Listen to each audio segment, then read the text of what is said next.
বাজারের মধ্যে দেখি অনেক মানুষ জড়ো হয়ে আছে এবং কিছু একটা জিনিস হাতাপাতা করতেছে। এখন দেখি এটা সাপের খাঁচা নাকি মাছের খাঁচা না এই দুর্ধরের খাঁচা। তো জিজ্ঞেস করার পর বলতেছে এটা একটা মাছের খাঁচা। আমি বললাম এ আবার কোন ধরনের খাঁচা, দেখি তো জিনিসটা। দেখে শুনে পছন্দ হলো, একটা কিনে আনলাম। কিনে এনে দেখি কি করা যায় আর কি। কিনে বাড়িতে নিয়ে আসলাম এবং সব কিছু খুলে ভালোভাবে চেক করে দেখি একটু ফাটা।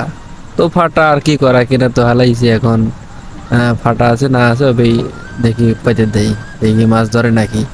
আর মাছের জন্য আমি খাবার হিসেবে দিয়েছিলাম ধানের গুঁড়া এবং ভাত দিয়ে রেখে 2-3 ঘন্টার মতো আনুমানিক রেখে আসছিলাম, দেখি কি মাছ ধরে। আসলে ভাই এগুলো মানে কিভাবে মাছ ধরে আমার জানা নাই। তারপরও রেখে আসলাম, তো কোনো মাছ নাই, একদম লস প্রজেক্ট।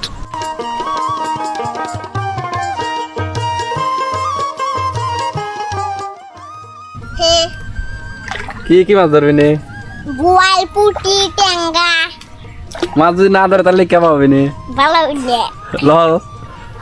লস মাছ বেচছে খাওয়ানো উনি এখন খেলাটা হয়ে দিয়ে 6.5 hours later.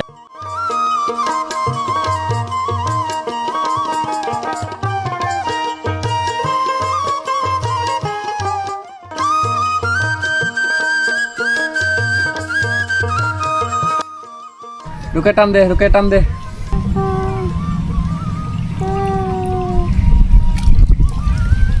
পয়সা না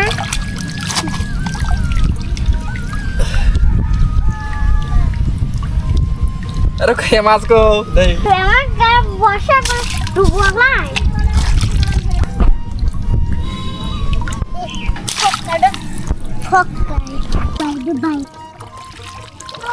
পুরোই ফাঁকা, কিচ্ছু নাই, একদম লস প্রজেক্ট।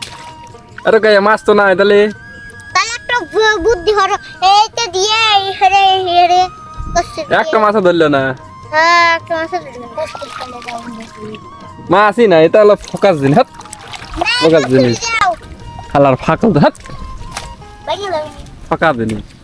মাছ নাই, কিছু নাই, একবারে ফালতু জিনিস। এটা কিনে একদম লস প্রজেক্ট। টাকা দিয়ে এটা কেউ কিনেন না, একদম ফালতু জিনিস। কোনো মাছ নাই, কিচ্ছু নাই, মাছ নাই। এটা কি কেউ কিনবি আর? না খালি ডুবাডো লিখলে আরে ভাই এটা কি কেউ কিনবি আর?